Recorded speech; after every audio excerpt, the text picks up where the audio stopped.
tal? Mi nombre es Juan Pablo Barreiro y el propósito de esta presentación en video es darles una introducción al tema de memoria en psicología. Vamos a intentar definir qué es la memoria. ¿Qué ocurre? Muchas veces cuando hablamos de la memoria lo hacemos vinculándola a uno de sus procesos, que es el recuerdo. Cuando decimos no tengo una buena memoria, en realidad lo que estamos diciendo es que no recordamos muy bien las cosas, pero el recuerdo es solamente una de las tantas funciones que tiene la memoria. Y que no recordemos algo no quiere decir que nuestra memoria no funcione. La memoria no interviene únicamente en el acto de recordar, sino que está en juego en la mayoría de las funciones y de los procesos cognitivos. Por ejemplo, en la percepción, en la atención, en el lenguaje, en la comprensión y en el pensamiento. Muchas de estas funciones no podrían llevarse a cabo sin una memoria. Por eso decimos que es un proceso que es transversal a todo el sistema cognitivo. ¿Cómo podríamos definirlo? Podríamos definirlo como aquel proceso por medio del cual las personas incorporan, codifican, organizan, almacenan, olvidan y recuperan la información que reciben del mundo exterior.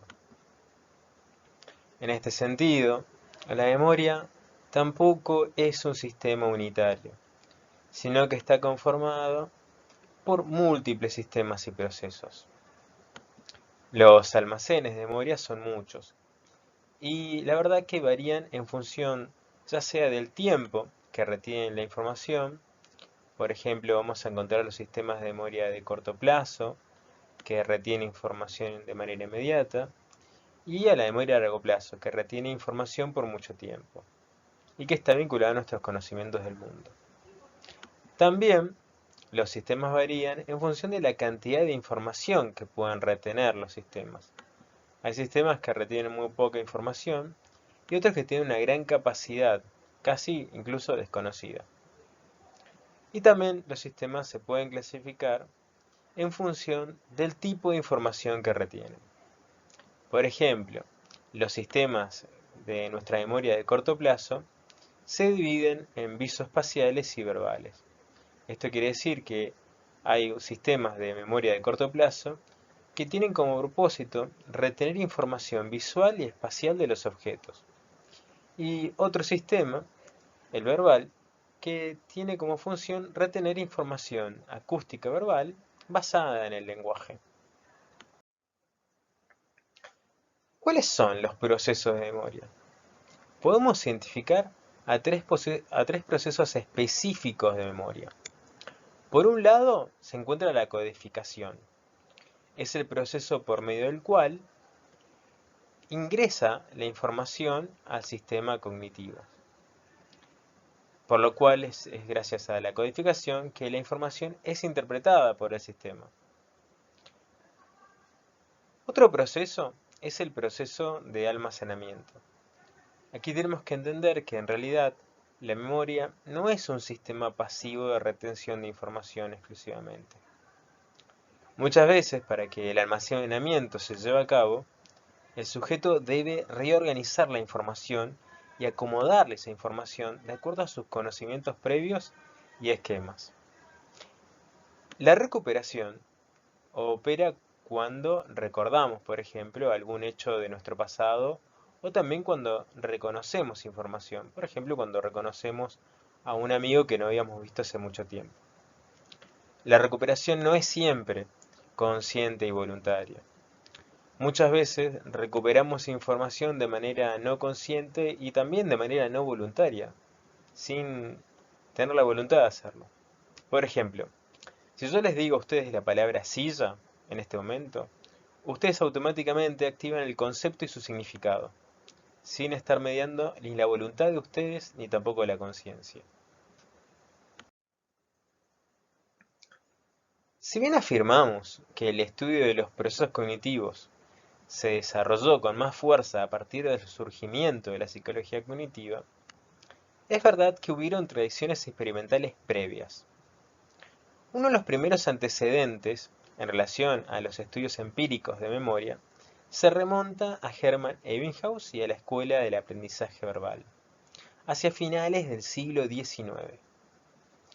Ebbinghaus es en realidad un pionero, ya que con él comienza el estudio experimental de la memoria humana.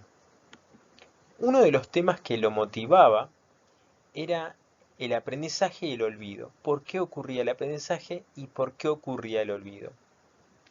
Para ello, Ebbinghaus diseñó una serie de experimentos altamente controlados entre los que se presentaban a los participantes listas de sílabas aisladas sin sentido o sin significado.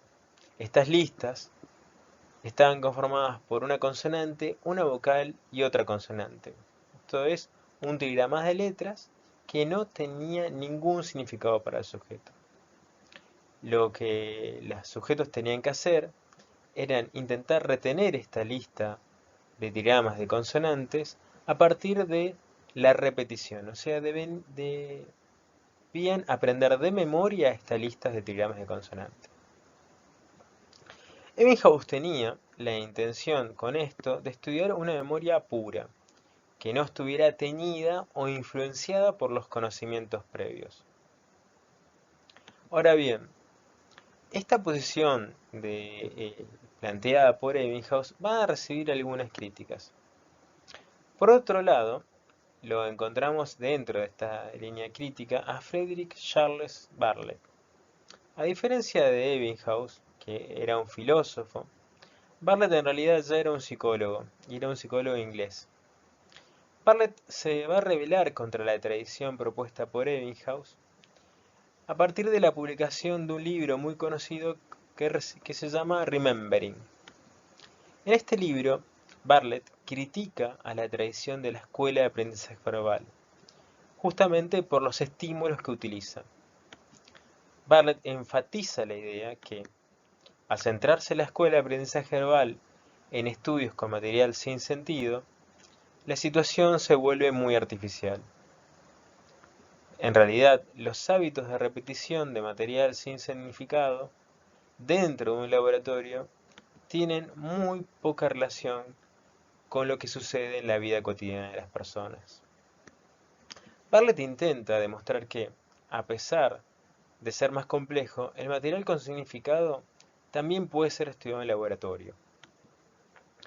Bartlett realiza una serie de experimentos en los que utiliza, entre otras cosas, historias contadas a los sujetos, y ellos deben intentar recordarlas en distintas ocasiones. Por ejemplo, cuenta una historia y las personas deben intentar recordarla de manera inmediata, a la hora, al día siguiente, a la semana siguiente o a los 15 días.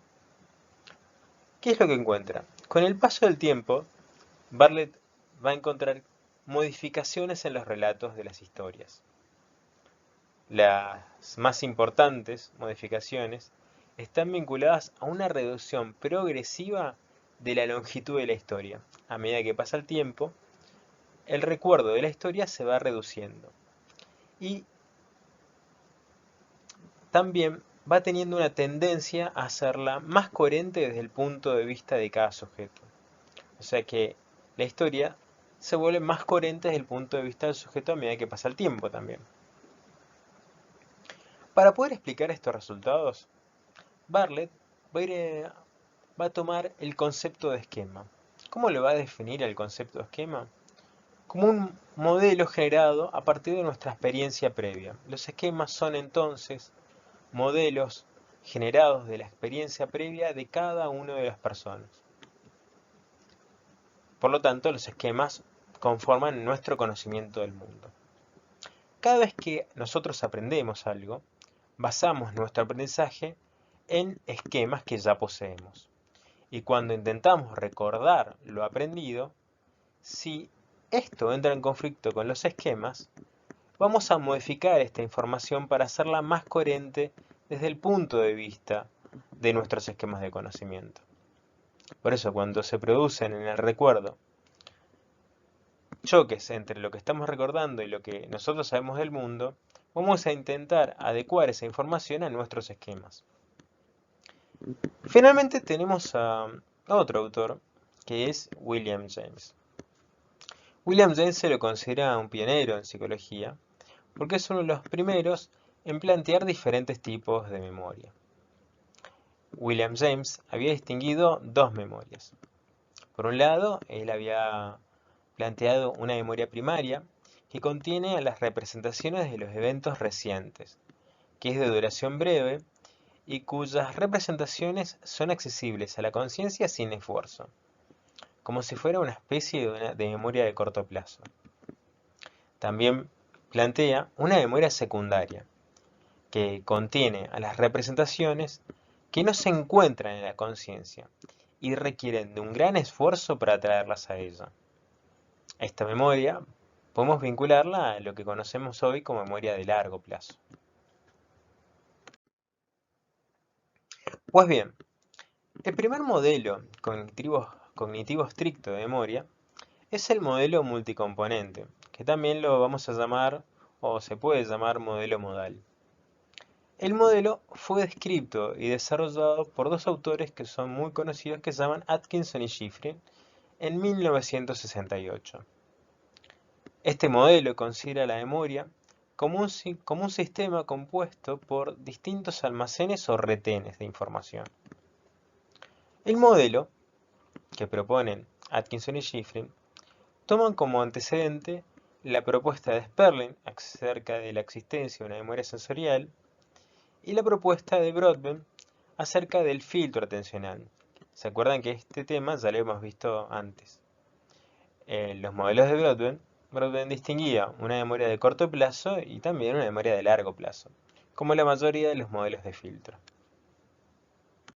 Bien, aquí se encuentra el modelo multialmacén graficado. El modelo multialmacén distingue estructuras, procesos y representaciones. Las estructuras son los componentes estáticos del sistema, son los sistemas de memoria. Por un lado tenemos a la memoria sensorial, por el otro a la memoria de corto plazo y finalmente a la memoria de largo plazo.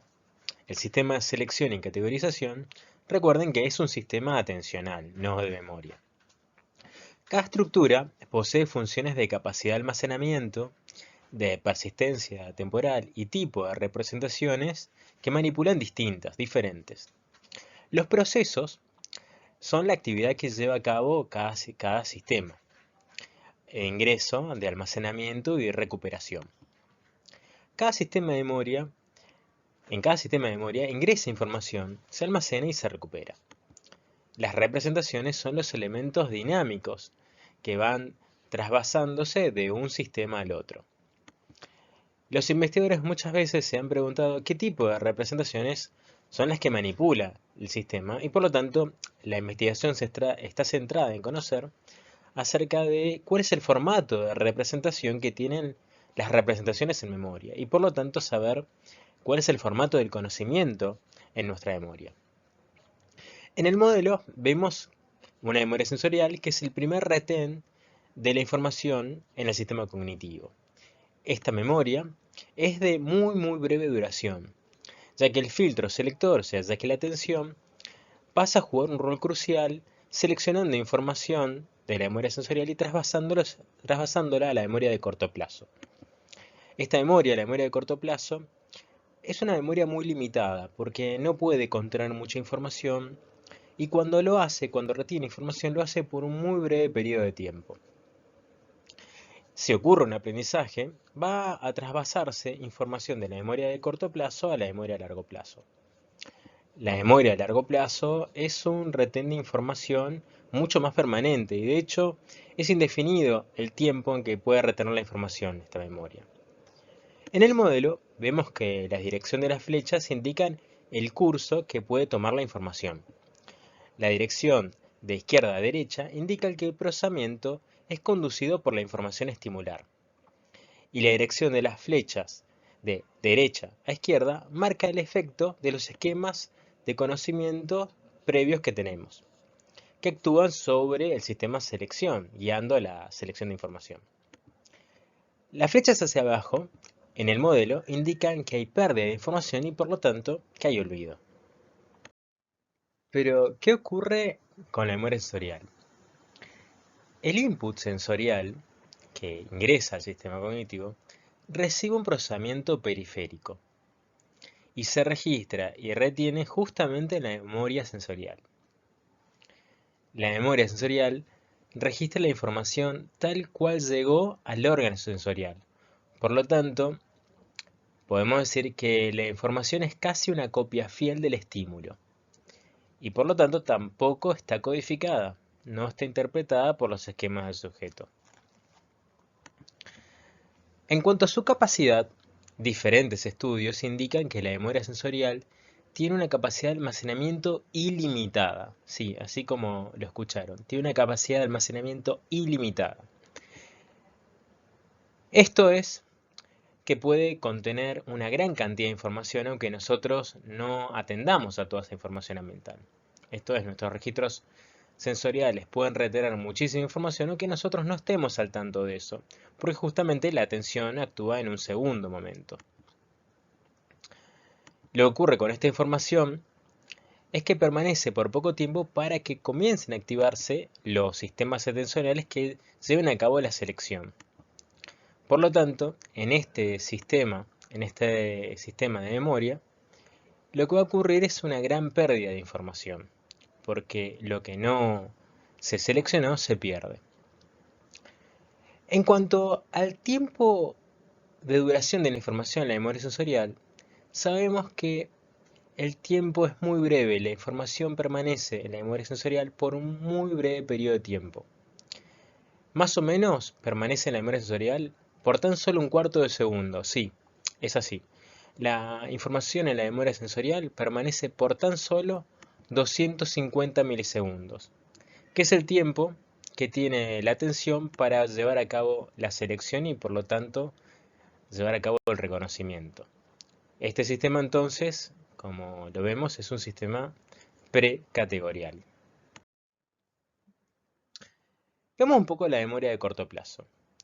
La memoria de corto plazo recibe información proveniente de la atención. Ya está seleccionada y ya está categorizada. Por lo tanto, la información que está en la memoria de corto plazo es información categorizada y ha recibido un cierto nivel de procesamiento. La memoria de corto plazo es un sistema completamente limitado y marca los límites de nuestra cognición junto con la atención. Esto es muy importante porque los límites cognitivos van a depender casi fundamentalmente de la atención y de la memoria de corto plazo.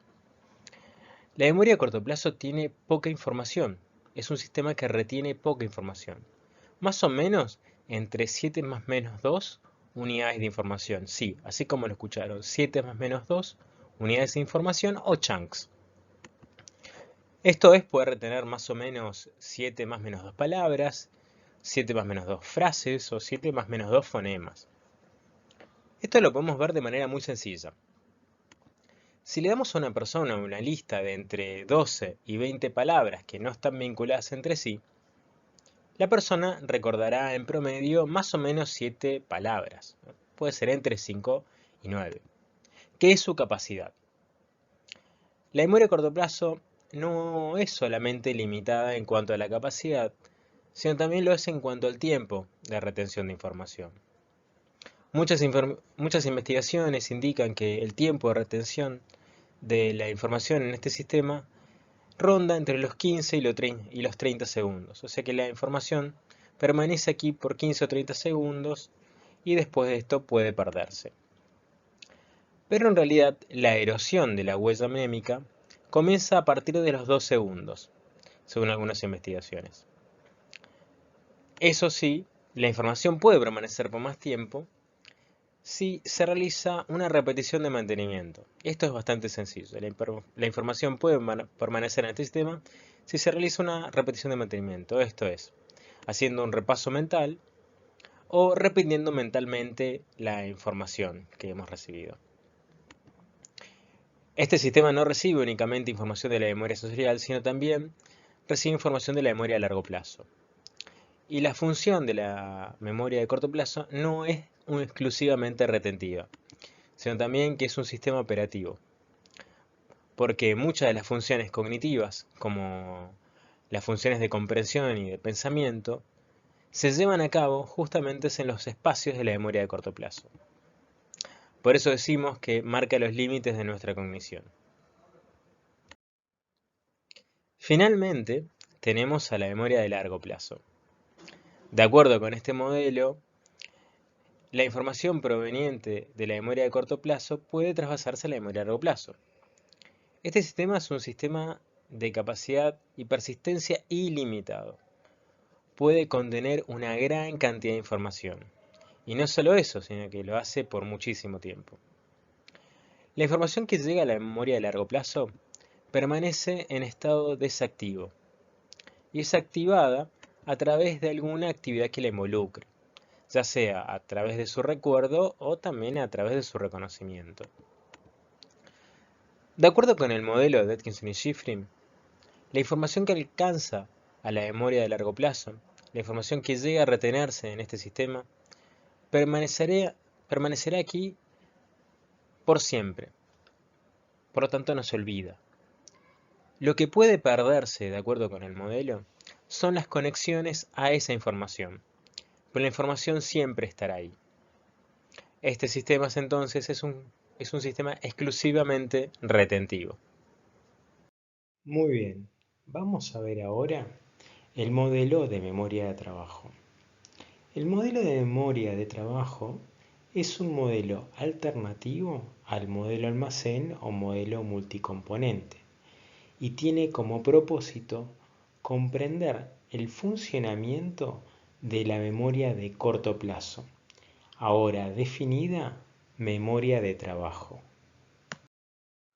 La memoria de trabajo se considera un concepto evolución o desarrollado a partir del concepto de memoria de corto plazo. En el modelo de Atkinson y Shiffrin, la memoria de corto plazo es más bien definida como un sistema de retención de información, como un almacén propiamente dicho. Pero la memoria de trabajo, definida en primer lugar por Baddeley y Hitch, es un sistema que no solamente retiene información de manera temporal, sino que también es un sistema que manipula información.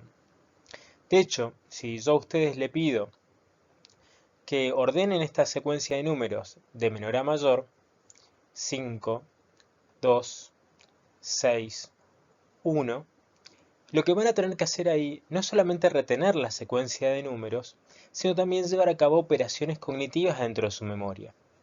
Por lo tanto, el sistema de memoria de corto plazo no es un sistema exclusivamente de retención, sino que también se llevan a cabo mecanismos o procesos concurrentes. Y estos mecanismos o procesos concurrentes compiten con la retención de información. De esta manera, se puede pensar que Baddeley y Hitch en realidad lo que hicieron fue descomponer a la memoria de corto plazo en varios sistemas y a este modelo le dieron el nombre de memoria de trabajo. En la actualidad, memoria de corto plazo y memoria de trabajo son sinónimos, aunque el término correcto para hacer referencia a la memoria de corto plazo es estrictamente memoria de trabajo o memoria operativa. Entonces, ¿cómo definimos a la memoria de trabajo? La memoria de trabajo se puede definir por el conjunto de mecanismos que intervienen en el control y mantenimiento activo de información. Es un sistema encargado de la retención del control activo de información para la ejecución de tareas cognitivas complejas. Por esto se le define que es un sistema de retención y también de manipulación temporal de información.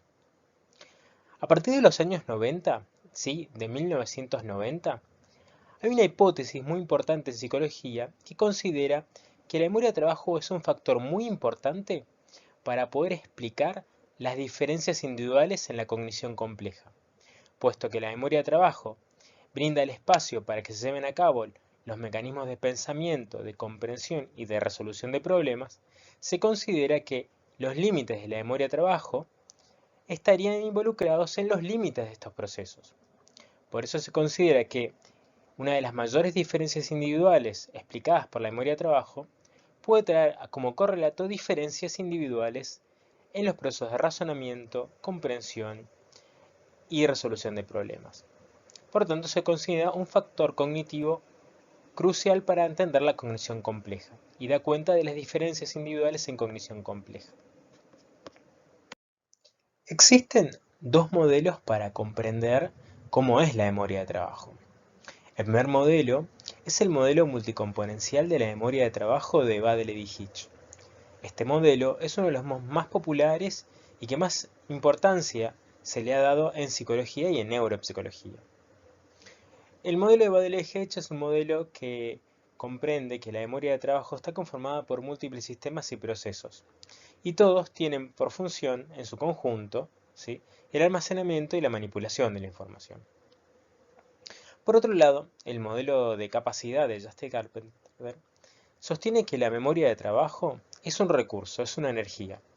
Es una energía cognitiva vinculada específicamente a la memoria que se encarga de la retención y manipulación de información. Por eso, cuando llevamos a cabo algunas tareas, nuestros recursos de memoria compiten entre el almacenamiento y la retención, tanto sean para llevar a cabo una tarea visoespacial o para hacer una tarea verbal.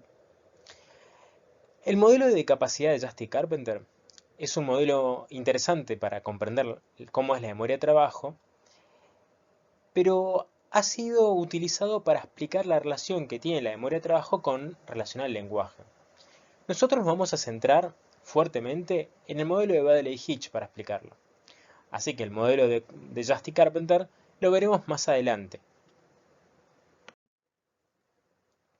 El modelo de Baddeley-Hitch distingue tres sistemas de memoria. Este modelo fue propuesto en primer lugar en el año 74 con modificaciones en el año 86. ¿Sí? El modelo propone una estructura, un ejecutivo central, que es el encargado de asignar y manipular los recursos de la memoria de trabajo. Y plantea dos sistemas esclavos, uno, la agenda visoespacial y por otro lado el bucle fonológico, que se encargan de retener la información. Son los sistemas de retenes. El ejecutivo central, ¿sí?, vamos a pensar que es el componente más importante de la memoria de trabajo. Se lo considera un sistema atencional, ya que es el sistema que se encarga de controlar y regular a la memoria de trabajo. Es quien asigna los recursos de memoria a las tareas, tanto ya sean para la retención de la información como para llevar a cabo el almacenamiento. Por definición, el ejecutivo central no retiene información, sino que es específicamente un sistema de control atencional. Es quien asigna los recursos para que se lleven a cabo las tareas de almacenamiento y retención de información. Es también el sistema que se encarga de activar las representaciones de la memoria de largo plazo para poder traerlas a la memoria de corto plazo. Por otro lado tenemos a la agenda visoespacial. La agenda visoespacial es un sistema que retiene información acerca de las características visuales o espaciales de los objetos. Sí, porque los objetos tienen dos propiedades visuales y propiedades espaciales. La agenda visoespacial retiene, por un lado, las propiedades visuales y también retiene sus propiedades espaciales. Por ejemplo, las propiedades visuales son las referidas a las características de los objetos, por ejemplo, su forma. ¿Sí? Y las características espaciales se refieren a en dónde están ubicados en el espacio estas características o en dónde está ubicado en el espacio el objeto. ¿Sí? La agenda visoespacial es un sistema de retención temporal de información. ¿Sí? Retiene información entre 15 o 30 segundos, como lo habíamos visto antes. Se considera de modalidad específica porque únicamente retiene información visual espacial. Y también es de duración limitada.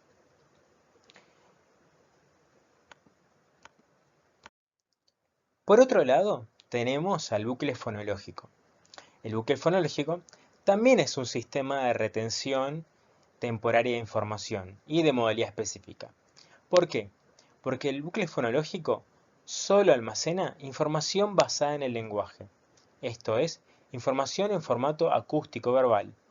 Es por esta razón que se le considera un almacén exclusivo para la información verbal y lingüística. El bucle fonológico tiene varios componentes, ¿sí? Por un lado, uno de los componentes es el almacén fonológico. El rol del almacén fonológico es retener la información del lenguaje o basada en el lenguaje. Pero por otro lado, tiene otra función que es la de control articulatorio. Debido a que ni bien ingresa la información al bucle para ser retenida, el bucle la puede sostener solamente fresca por 2 segundos. Por lo tanto, tiene que llevarse a cabo procesos de control para poder mantener activa la huella de memoria, ¿sí? Este control articulatorio muchas veces se lleva a cabo a partir de un repaso subvocal, ¿sí? Este repaso subvocal es el que permite seguir sosteniendo la información en el bucle fonológico. Pero por otro lado, el bucle fonológico también tiene otras funciones, ya que se encarga de traducir en un código fonológico la información escrita y almacenarla en este código. Por lo tanto, es muy importante el rol que tiene el bucle fonológico en la lectura. Ahora bien, ¿cuáles son los efectos que encontramos que ocurren y que alteran el funcionamiento de la memoria de trabajo y específicamente del bucle fonológico? Podemos encontrar 3 efectos que alteran el funcionamiento normal del bucle. Uno de esos efectos es la similitud fonológica de la información. El otro efecto es el habla no atendida. El otro efecto es la longitud de las palabras. Y el último, el efecto de supresión articulatoria. De acuerdo con el efecto de similitud fonológica, ítems similares en estructura lingüística serán más difíciles de recordar que ítems de estructura lingüística distinta. Esto va a ocurrir porque los ítems similares tienen huellas mnémicas muy parecidas, mientras que los ítems lingüísticos distintos tienen huellas claramente diferentes. Por ejemplo, si pensamos en una serie de letras en inglés, sus sonidos en este caso son muy parecidos.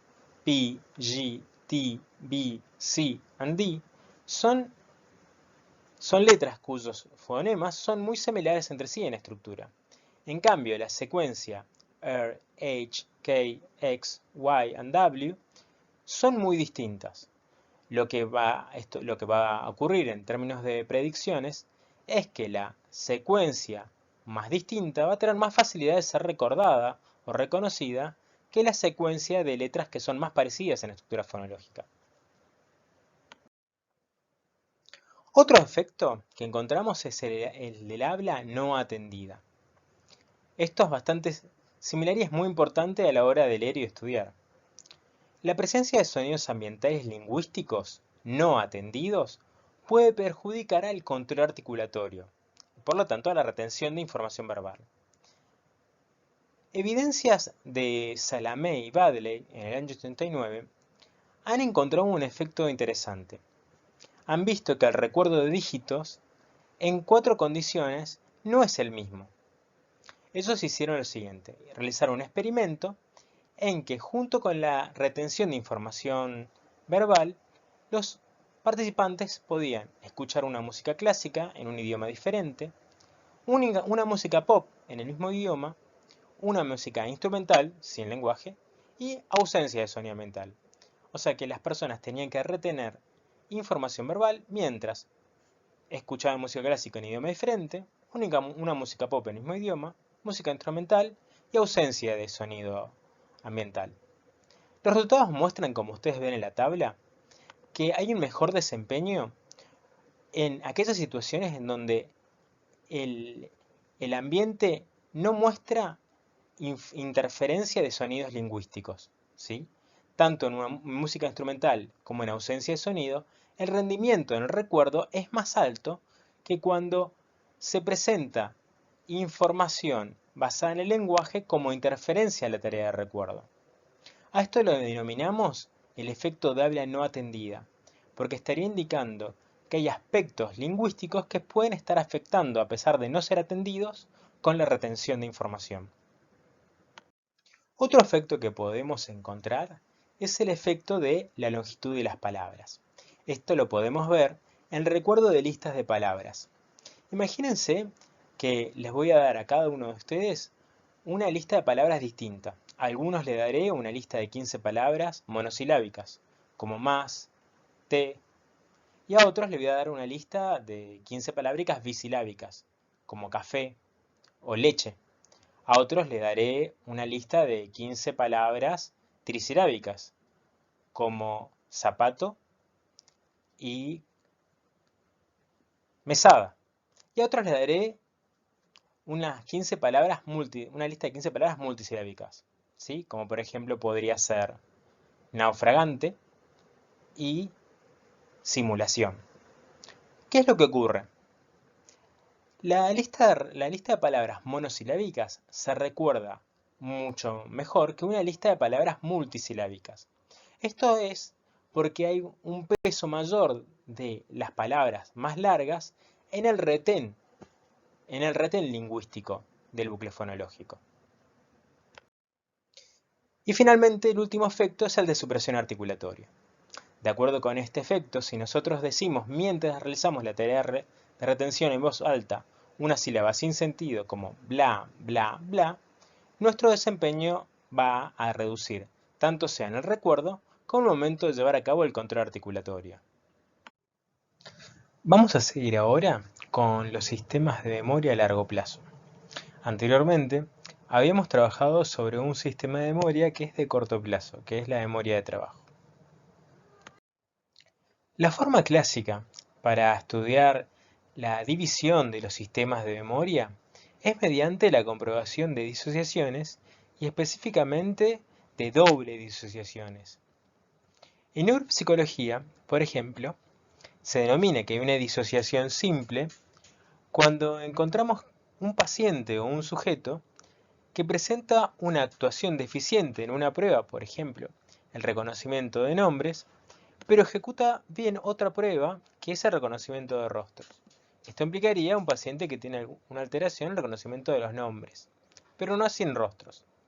Y observamos una doble disociación cuando encontramos un segundo paciente con el patrón opuesto de dificultad. Esto es, realiza bien la tarea de reconocimientos de nombres, pero no así, por ejemplo, la prueba de reconocimiento de rostros. Podemos concluir así que existe una disociación entre ambos mecanismos de reconocimientos, o sea que se tratan de mecanismos diferentes y no de un mismo proceso de reconocimiento. La búsqueda de disociaciones y doble disociaciones permite identificar diferentes procesos que se llevan a cabo en áreas cerebrales distintas. También podemos llevar a cabo disociaciones y dobles disociaciones experimentales. Ello se realiza manipulando los efectos que podemos encontrar en una tarea o en una situación experimental. Una situación de doble disociación experimental es el observado en el fenómeno de la curva de posición serial. Este procedimiento es muy sencillo y permite ver la activación de los sistemas de memoria de largo plazo y de memoria de trabajo. El fenómeno consiste en presentar una lista de palabras que puede rondar entre las 15 y las 25 palabras a un grupo grande de participantes. Esto es, un grupo de 50 o más participantes. Las palabras no deben estar asociadas o vinculadas entre sí y se deben presentar de manera oral o visual de manera pausada. Esto es, con una distancia de por lo menos 2 segundos entre palabra y palabra. Las palabras se presentan y luego se pide el recuerdo libre e inmediato de la lista. Libre significa que las personas pueden recordar las palabras en cualquier orden, no en el mismo orden que se las presentaron. ¿Qué es lo que observamos? Lo que vamos a ver es que las primeras y las últimas palabras de la lista son las más recordadas. El recuerdo de las primeras palabras se denomina efecto de primacía y refleja la actividad de la memoria de largo plazo. Llega a ser las primeras palabras que se escucharon, han tenido mayor tiempo de procesarse y por lo tanto de trasvasarse a un almacén más permanente. El recuerdo de las últimas palabras se denomina efecto de recencia y refleja la actividad de la memoria de trabajo. Llega al ser las últimas palabras en decodificarse, se encuentran todavía en este sistema y se recuperan con facilidad desde allí. Hasta aquí la disociación no ha ocurrido, en realidad. solo hemos visto la actividad de los sistemas de memoria, uno de largo plazo y otro de corto plazo, o de trabajo en la recuperación. La disociación ocurre cuando en una segunda lista que damos a los participantes introducimos algunas variables o algunas modificaciones. Por ejemplo, en vez de leer o presentar las palabras a velocidad normal, la segunda lista la leemos o la presentamos a una mayor velocidad. Esto es, incrementamos la velocidad de los ítems. Al incrementar la velocidad de los ítems, el tiempo de procesamiento de todos los ítems se reduce. Esto trae como resultado que el efecto de primacía se vea afectado y no aparezca. Pero en cambio, esto no incide en el efecto de recensia, ya que los últimos ítems siguen aún frescos en la memoria de trabajo. Al presentar aquí una mayor presentación de velocidad de los ítems, vemos entonces que la primacía está alterada, pero no así la recensia. Hasta aquí tenemos una disociación simple, pero vamos a ir en busca de una doble disociación. Para ello vamos a presentar a los participantes una tercera lista, con las mismas características que la primera. Esto es, no la vamos a presentar a una velocidad más rápida. Pero, ¿qué va a ocurrir? Cuando terminemos de presentar esta lista, vamos a solicitar a los participantes que realicen una tarea distractora o una tarea de interferencia. Por ejemplo, inmediatamente después, vamos a pedirle que digan el alfabeto de atrás hacia adelante, por ejemplo desde la Z. Esta tarea la van a tener que hacer por al menos 30 segundos. Y luego vamos a pedir el recuerdo de la lista, que anteriormente había sido presentada. Al solicitar el recuerdo de la lista después de la tarea, lo que vemos es que el efecto de primacía ha desaparecido, pero no el efecto de recensia. Esto, en su conjunto, permite dar cuenta que los sistemas de memoria de largo plazo y de trabajo son sistemas de memoria diferentes y que por lo tanto pueden alterarse de manera independiente experimentalmente. Una de las primeras disociaciones entre sistemas de memoria de largo plazo fue la obtenida a partir de la evidencia de casos con trastornos neuropsicológicos, que mostraban pacientes con déficits específicos en memoria episódica, pero no en memoria semántica y viceversa. Esto es, se observaron pacientes que luego de lesiones cerebrales adquiridas o por enfermedades neurodegenerativas mostraron disociaciones dentro de la memoria a largo plazo. Algunos pacientes mostraron dificultades en el recuerdo de sucesos posteriores a su lesión o luego del inicio de la enfermedad. Por ejemplo, pacientes que a partir del diagnóstico de su trastorno neurodegenerativo o de su accidente cerebrovascular mostraban dificultades a la hora de recordar lo que habían hecho en el día anterior o lo que habían desayunado en el mismo día, por ejemplo. Pero no tenían dificultad en definir, por ejemplo, conceptos. Por ejemplo, ¿qué es una hoja de papel o para qué sirve? Los pacientes así mostraban una dificultad en el recuerdo de sus vivencias recientes, pero no tenían dificultad a nivel de su conocimiento del mundo. Por otro lado, se encontraron pacientes que tenían dificultad para el reconocimiento y recuperación de los significados. Por ejemplo, habían pacientes que posteriores a su lesión cerebral o posteriores al inicio de su enfermedad neurodegenerativa, mostraban dificultad en la definición de conceptos. Por ejemplo, ¿para qué sirve un tenedor? ¿Sí? Se les presentaba un tenedor y los pacientes no sabían qué era ni tampoco para qué servía. Y lo mismo ocurría al decirles la palabra tenedor. No sabían para qué servía o qué era la palabra. Pero estos pacientes no mostraban dificultad en el recuerdo de sus vivencias recientes. Esto permitió conocer una de las primeras disociaciones entre sistemas de memoria a largo plazo, la evidencia de los pacientes con trastornos neuropsicológicos dio evidencia de la diferenciación entre memoria semántica y de memoria episódica. Pero, ¿qué es la memoria episódica? La memoria episódica es un sistema de memoria de largo plazo que retiene información acerca de eventos, de sucesos o de episodios vividos por una persona. Por ejemplo, ¿qué fue lo que desayuné yo hoy? ¿O qué cené ayer a la noche? La organización de los contenidos es de tipo espacio-temporal.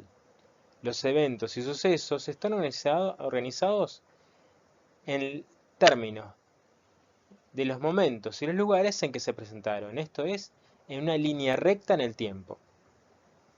Contiene eventos que solo han sido codificados por la atención, ¿sí?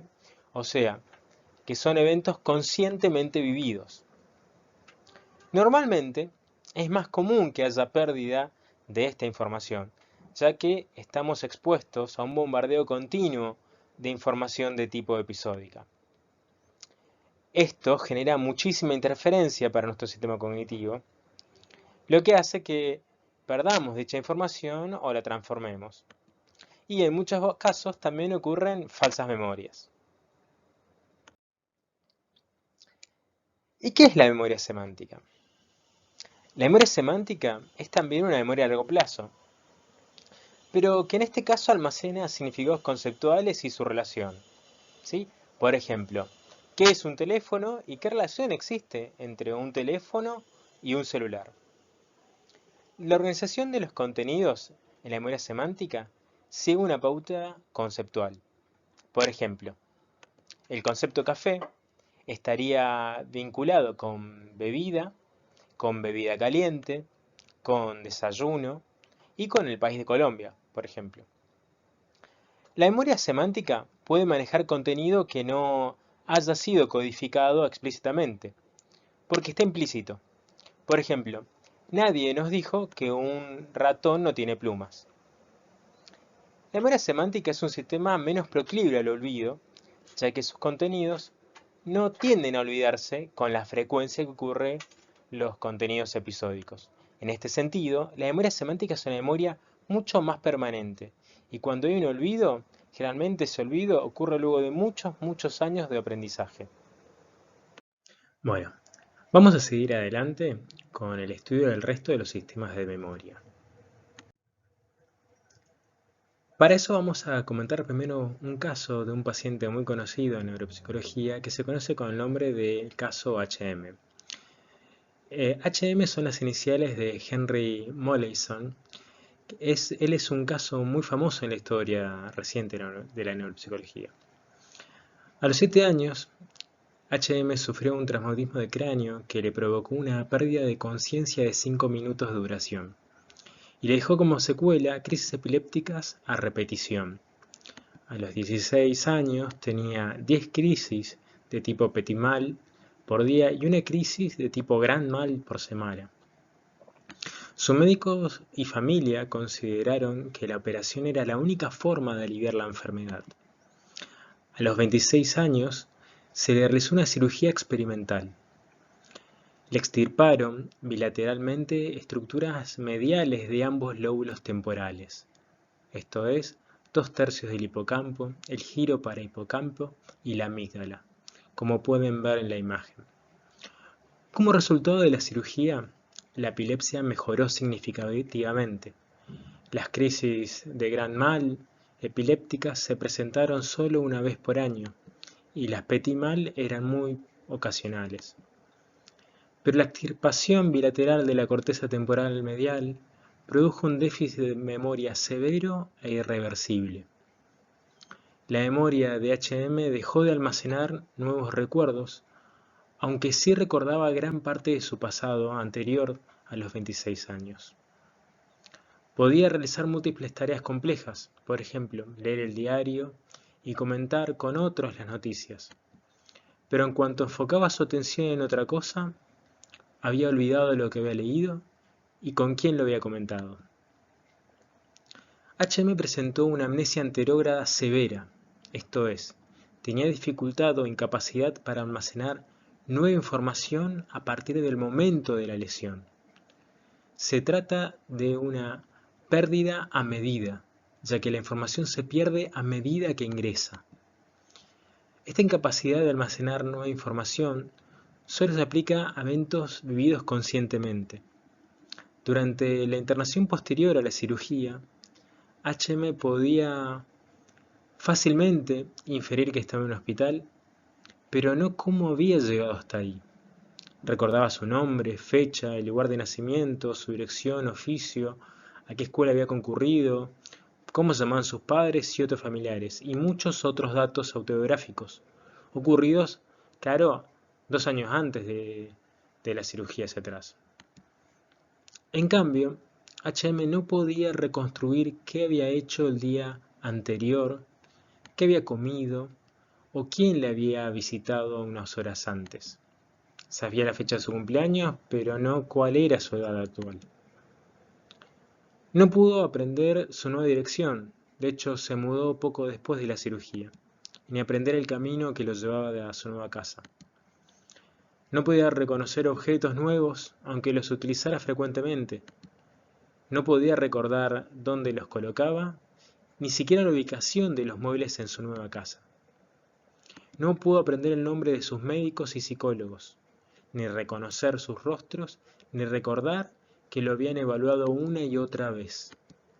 No recordaba el fallecimiento de su madre, producido varios años después de la cirugía, y no podía decir quién cuidaba de él.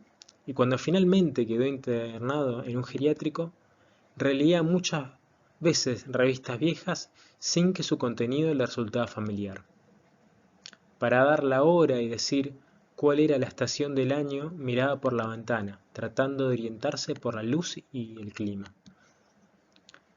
Sin memoria que registre el curso de los acontecimientos, se encontraba desorientado en el tiempo, sin aprender y recordar los nuevos lugares y los nuevos itinerarios, sin saber dónde estaba unos momentos antes y cómo había llegado al lugar en el que se encontraba.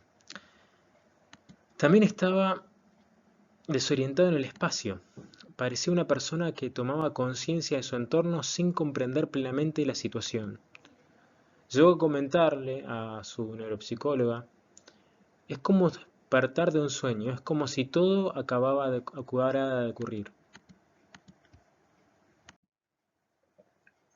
H.M. entonces tenía una amnesia anterógrada severa, esto es, una dificultad en la consolidación de nueva información a partir de la cirugía y la lesión generada.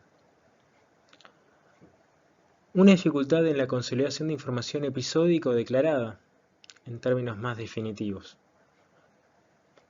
Pero H.M. sí podía aprender algunas cosas. Habían observado que podía consolidar información de habilidades procedimentales. Su neuropsicóloga histórica, Brenda Milner, observó que podía llevar a cabo aprendizaje de habilidades y hasta entrenarse en ellas, aun cuando no supiera que las había aprendido. Una de esas tareas que él pudo aprender fue el dibujo de una estrella en espejo. Esta, en realidad, el dibujo de una estrella en espejo es una tarea muy complicada, porque debemos coordinar los movimientos de un modo que no estamos muy acostumbrados. Pero una vez que lo entrenamos, la tarea se vuelve muy sencilla y cada vez que lo hacemos, lo realizamos de manera más rápida. H.M. había logrado aprender una nueva habilidad, a pesar de que él no lo supiera.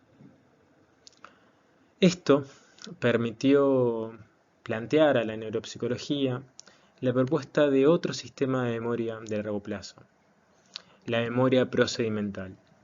Esta memoria sería un sistema diferente a los que habíamos planteado de memoria episódica y semántica.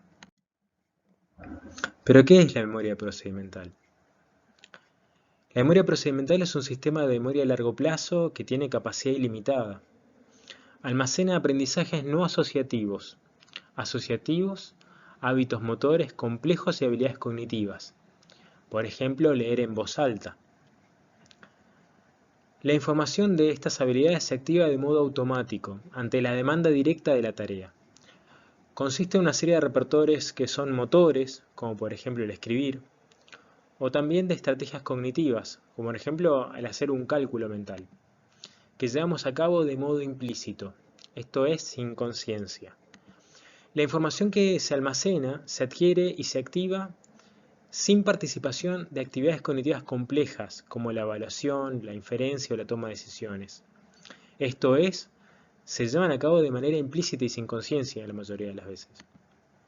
Se la conoce como un sistema de acción conductual. La información se expresa como una respuesta conductual abierta. El aprendizaje de estas habilidades se adquiere de modo gradual, sí, de modo gradual. Se aprenden lentamente y bajo ensayo y error muchas veces. Esto es, se aprenden bajo ejecución y retroalimentación, repetición. Su contenido permanece inaccesible a la descripción consciente, o sea, no tenemos acceso consciente a que hemos aprendido esto. Su adquisición es gradual y la huella de memoria no tiene asociado el contexto espacio-temporal de cuándo fueron adquiridas, ¿sí? Este sentido no guarda la información episódica, solo guarda la habilidad, la destreza.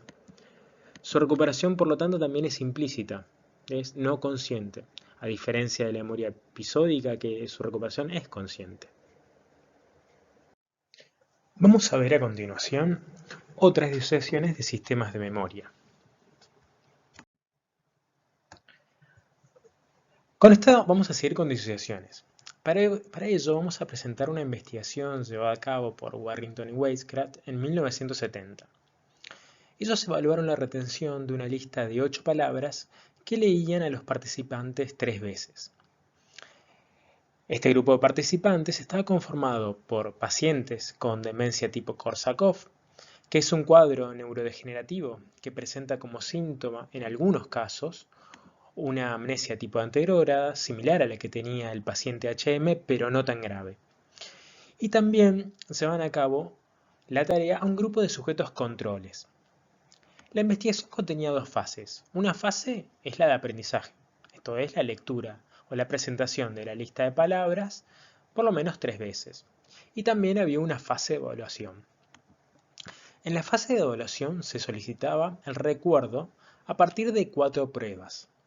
Una prueba era la prueba de recuerdo libre, que consiste en pedirle al participante el recuerdo libre de la lista que habían visto antes. Otra prueba es la prueba de reconocimiento.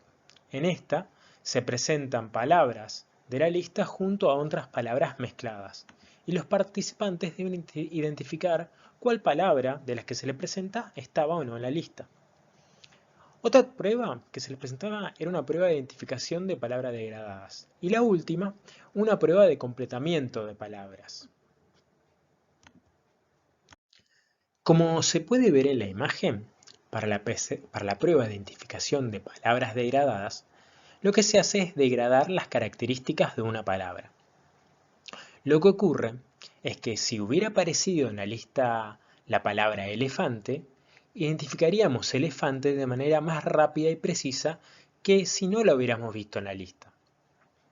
La prueba de completamiento de raíces de palabras tiene las mismas características. Se presentan las raíces y las mismas deben ser completadas como las personas quieran. Lo que se analiza es si las completan con las palabras que aparecían en la lista y en qué porcentaje lo hacen. En las pruebas explícitas de memoria, que son aquellas que requieren que se recuerde o se reconozca, o sea que se evoque conscientemente en la memoria la información de estas palabras, hay una diferencia significativa entre los controles y los pacientes amnésicos, siempre a favor de los controles. Pero en cambio, en las pruebas implícitas, en aquellas en donde el recuerdo de la información de la lista viene sin conciencia, en donde solamente tienen que hacer la tarea e involucrarse en la misma, no hubo diferencia entre controles y pacientes. Esto indicaría que los pacientes algo registran de las palabras que no pueden evocar de manera voluntaria y consciente. ¿Qué indican entonces estos resultados? En primer lugar, que hay una disociación entre las tareas que fueron explícitas e implícitas. ¿Y a qué se debe esta disociación? Esto ocurre porque la información al procesarse se almacena en dos niveles. Por un lado, la información de la lista se almacena a nivel episódico, o sea, en una memoria episódica, y en las tareas explícitas se recuperan desde ahí. Por esa razón ocurre la diferencia en los test explícitos entre los sujetos controles y amnésicos. Porque los amnésicos no pueden recuperar esas palabras porque justamente tienen una amnesia anterógrada. Pero ¿qué ocurre? La información también se almacena en otro sistema de memoria que se denomina sistema de representación perceptual. Este sistema almacena las imágenes visuales o acústicas de las palabras o de objetos, pero sin su correspondiente significado. Al almacenarse en el sistema de representación perceptual, que es completamente implícito, no hubo diferencia entre los amnésicos y los controles. Es decir, los amnésicos anterógrados pueden almacenar información y recuperarla, pero a nivel implícito. Porque si bien no almacenan y recuperan información a nivel episódico, sí lo pueden hacer a nivel implícito desde el sistema de representación perceptual, como también lo pueden hacer desde la memoria procedimental. ¿Pero qué es el sistema de representación perceptual? Este sistema es el cuarto sistema de memoria de largo plazo. Es implícito porque opera por fuera de la memoria voluntaria y consciente. Almacena conjuntos complejos de estímulo, esto es el agrupamiento de rasgos en patrones estructurados no aislados. Está relacionado con el fenómeno de priming, con la facilitación en el reconocimiento de objetos o palabras. Tiene subsistemas de dominio específico presemánticos, ya sea por forma y estructura de palabras y objetos sin sus propiedades semánticas. Almacena formas visuales de palabra, formas auditivas de palabras y descripción estructural de objetos. Su codificación y recuperación son implícitas. Por lo tanto, es un sistema que retiene información no consciente y voluntaria de las formas visuales o acústicas de las palabras o de los objetos. ¿Qué es el priming de repetición que había comentado antes? El priming se considera una reducción o facilitación en el tiempo de reconocimiento de una palabra o de un objeto por su presentación previa. Por ejemplo, si yo presento la palabra tazón a reconocer, observo que su tiempo de reconocimiento es de unos 450 milisegundos, ¿sí? Más o menos, un poquito menos de la mitad de un segundo. Pero si presento la palabra tazón previamente, ya sea de manera visible y registrable por la atención, como también de manera subliminal por fuera de la atención, vamos a observar que la segunda vez que la presentemos, el tiempo de reconocimiento disminuye significativamente y pasa de 450 milisegundos a unos 300 milisegundos. En esto consiste el fenómeno de priming de repetición, la facilitación previa de una palabra por su presentación anterior. Por otro lado tenemos el priming semántico. El priming semántico también es la facilitación en el reconocimiento de una palabra que se produce gracias a la actividad de una memoria semántica. Se define claramente como la facilitación en el reconocimiento de una palabra o de un objeto debida a la presentación previa de una palabra o de un objeto que está asociada semánticamente con esta última. Por ejemplo, si presento la palabra mesa a reconocer, sin mediar ningún facilitador, o sea, ninguna palabra anterior o un objeto anterior, mesa tarda aproximadamente unos 400 milisegundos en reconocerse. Pero si presento antes de la palabra mesa otra palabra, como por ejemplo silla, tanto ya sea de manera visible y consciente, o sea, registrable por la atención, como de manera subliminal, o sea que la atención lo registra, la palabra mesa recibe una facilitación en su reconocimiento. Y en vez de demorar 400 milisegundos, demora entre unos 250 y 300 milisegundos. Entonces vemos que la disminución en los tiempos de reconocimiento de la palabra blanco, o sea mesa, es producto de la previa presentación de una palabra asociada semánticamente con ella. ¿Qué más podemos observar? Al ver los desempeños de los participantes en la prueba de Warrington y Waycraft, observamos que habían dos tipos de tarea, unas explícitas y otras implícitas. Las tareas explícitas hacen referencia a una memoria explícita o a una recuperación explícita. La recuperación explícita se observa cuando la ejecución de una tarea requiere el recuerdo consciente de la experiencia previa. Esto ocurre en las pruebas de recuerdo y también en las pruebas de reconocimiento. Pero también observamos que hay pruebas que hemos denominado implícitas.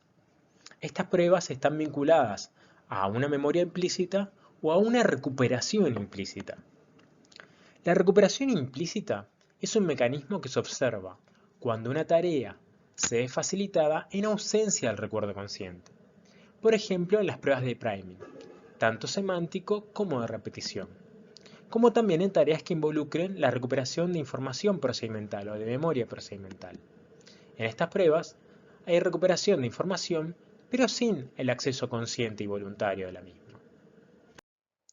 Ahora bien, ¿cuáles sistemas de memoria tienen recuperación explícita y cuáles implícitas? El sistema de representación perceptual, la memoria procedimental y la memoria semántica son memorias que tienen recuperación implícita. Como verán, mucho de nuestro actuar mnémico ocurre por fuera de nuestro control consciente y voluntario. Y esto está bien que así sea, porque no podemos estar atentos a todo. Nuestra atención tiene capacidad limitada. Pero, por otro lado, la memoria episódica y también la memoria semántica tienen recuperación explícita. Esto es, sus contenidos se pueden recuperar de manera consciente y voluntaria. Como verán, la memoria semántica puede recuperar contenidos de manera implícita y también de manera explícita. Y esto es fácil de saberlo. Si yo les pido que definan qué es una casa, la recuperación es voluntaria y consciente de esa definición. Pero también, al solo momento de que ustedes escuchan la palabra casa, saben, aunque no lo quieran ni lo deseen, que casa es una palabra de la lengua española y viene de inmediato su significado. O sea que tuvo recuperación implícita inicial. Vamos a continuar ahora con los desarrollos acerca de la noción de la memoria semántica. ¿Pero qué era la memoria semántica? Habíamos dicho que la memoria semántica es un sistema que almacena los significados de los objetos y de las palabras, como también su relación. La organización de la memoria semántica sigue una pauta conceptual. Habíamos dicho que es muy poco proclive al olvido, ya que sus recuerdos pueden durar durante muchos años, y es un sistema cuya recuperación es tanto explícita como implícita. Una de las principales preguntas que ha guiado la investigación en torno a la memoria semántica es acerca de cómo está organizada el conocimiento en esta memoria. La literatura clásica en torno a la investigación en memoria semántica nos muestra que hay dos grandes modelos para entender cómo está organizada. Tenemos por un lado los modelos de redes semánticas, donde el modelo más importante ha sido el modelo de Collins y Killian, y por otro lado tenemos los modelos de comparación de rasgos o de características. El modelo principal es el modelo de Smith, Soben y Rips. Los modelos de redes semánticas tienen su origen en realidad en los estudios de inteligencia artificial. Hacia finales de 1960, Ross Killian estaba interesado en construir un programa capaz de comprender enunciados y que responda de una manera relativamente aceptable. Este programa se llamó Teachable Language Comprehender. Killian se interesó en saber si el programa podría responder a preguntas sencillas como por ejemplo, ¿es el perro un animal?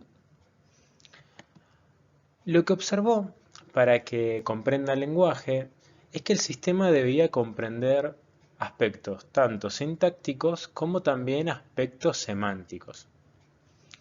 El programa pudo comprender los aspectos sintácticos, de hecho estas son cuestiones que se pueden programar, pero no así la semántica.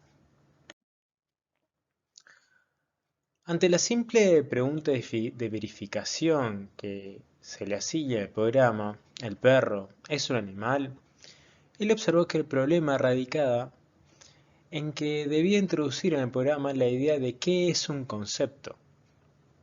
Debía decirle al programa qué es un perro, por ejemplo.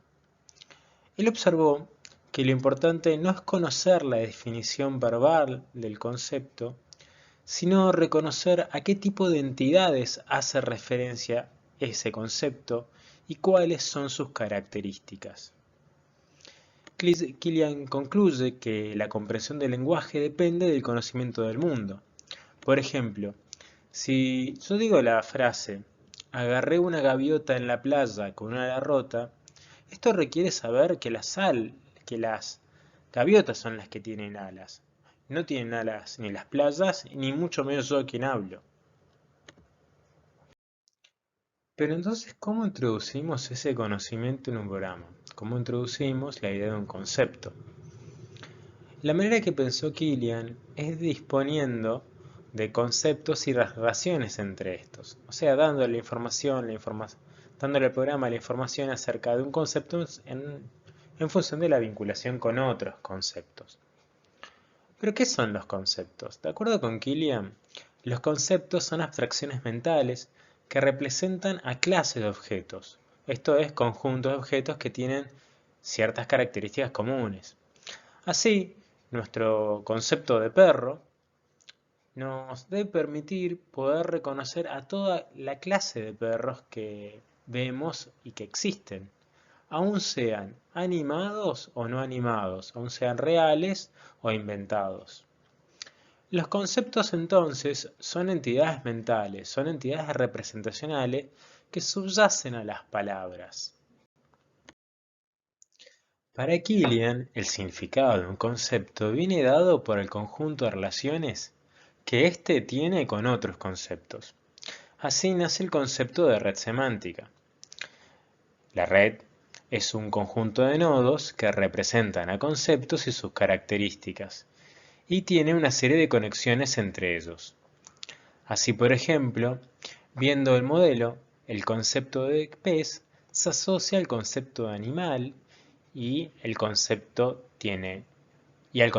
de tener branquias, nadar y tener aletas. Y el de animal se vincula a respira, mover y comer. Lo mismo ocurre con el concepto de canario, que se vincula a es amarillo, canta y se vincula también a ave, que se vincula también a otros conceptos como el animal, tener plumas, volar, tener alas, por ejemplo. Pero, ¿qué características tiene el modelo de Kilian? El modelo plantea distintas relaciones entre los nodos o conceptos. Existen relaciones de subconjuntos, expresados por la relación es un. Esta relación expresa la inclusión de unos conceptos en otros. Por ejemplo, canario es un ave. También tenemos relaciones de propiedades, que expresa relaciones de tener, ser y poder. Y justamente representa las propiedades de los conceptos, como en el caso de canario, canta y es amarillo. Hay tres principios que rigen al modelo de red semántica. Uno es el principio de jerarquía entre conceptos. La red se organiza en relaciones de subconjuntos. Esto es, hay conceptos que engloban a otros. El concepto de animal engloba al de aves y el de aves engloba a salmón y a atún, por ejemplo. Otro principio es el de economía cognitiva. Esto significa que las propiedades se van a asociar a los nodos de más alto nivel posible. Por ejemplo, el concepto volar se asocia a todas las aves y no a cada una de ellas por separado. En este sentido, el atributo volar se asocia al concepto ave y no va a asociarse al concepto canario o al concepto pato. Por último, tenemos el principio de propagación de activación. De acuerdo con este principio, los nodos pueden estar en estado activado o desactivado, pero cuando están activados van a irradiar cierto umbral de activación hacia los conceptos o nodos adyacentes. Así, cuando se activa el concepto ave, También se propaga activación a conceptos adyacentes, por ejemplo, animal, plumas, volar y alas. La red también consume tiempo. El tiempo consumido por la red será proporcional a la distancia que haya que recorrer en la misma. Por ejemplo, al comprobar una frase como un pato es un ave, se tardará menos tiempo en responder que al comprobar la frase ¿es un pato un animal? Pero el modelo de red presenta algunos problemas. A pesar de ser uno de los modelos más populares acerca del conocimiento semántico en psicología y de los mejores fundamentados, pero son modelos que presentan algunos problemas. Uno de estos problemas está vinculado a que tiene características demasiado rígidas. Por ejemplo, hay animales que son más representativos de sus subconjuntos que otros. Canario es más representativo de aves que pingüino. Y perro es más representativo de mamífero que ballena. A su vez, hay propiedades que son características más típicas que otra en una clase determinada. Pluma es más característico que pico en aves, por ejemplo. A partir de estos problemas que han presentado los modelos de redes, surgen otros modelos de la memoria semántica. Otros modelos que surgen son, por ejemplo, los modelos de comparación de rasgos. Y el modelo más popular dentro de los modelos de comparación de rasgos o características es el modelo de Smith, Joven y Rips. Este modelo parte del supuesto que un concepto está compuesto por un conjunto de rasgos simples que no se pueden dividir o subdividir en otros, como si fuera una lista de propiedades. Un concepto es más bien como una lista de propiedades para este modelo. El significado entonces está dado por el conjunto de rasgos o el conjunto de características. La relación entre dos o más conceptos depende de las relaciones que existen entre las correspondientes listas de propiedades. A la hora de llevar a cabo una tarea de verificación, como por ejemplo, ¿es el perro un animal? Lo que propone el modelo es que el sistema va a realizar una comparación entre las listas de rasgos y características de perro con la lista y rasgos de animal, para poder responder a la pregunta. El modelo plantea que no todos los rasgos tienen la misma importancia. Plantea que existen rasgos que van a ser definitorios o fundamentales. Estos rasgos son nucleares y son compartidos por todos los miembros de una categoría y sustanciales para el significado. Por ejemplo, tener plumas es clave para el concepto ave y tener colmillos es clave para el concepto lobo.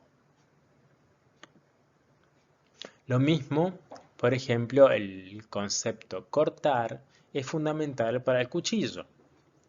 También plantea que hay rasgos que van a ser característicos o típicos.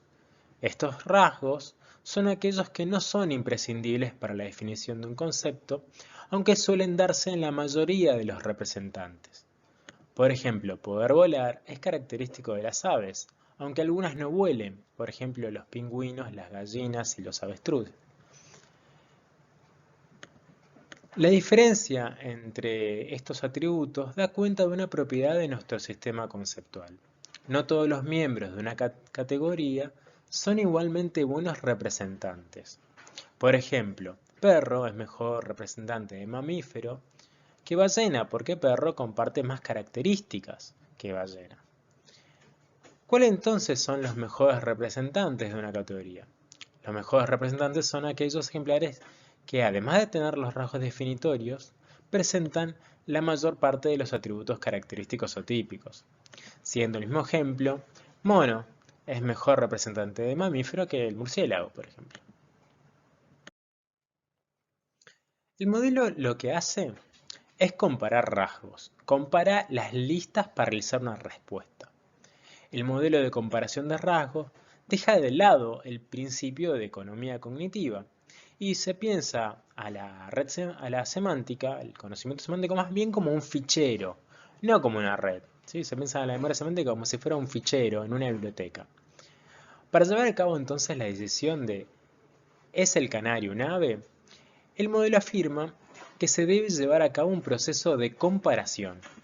Así, se recupera la información semántica de los dos conjuntos de rasgos de los conceptos, el de canario y el de ave.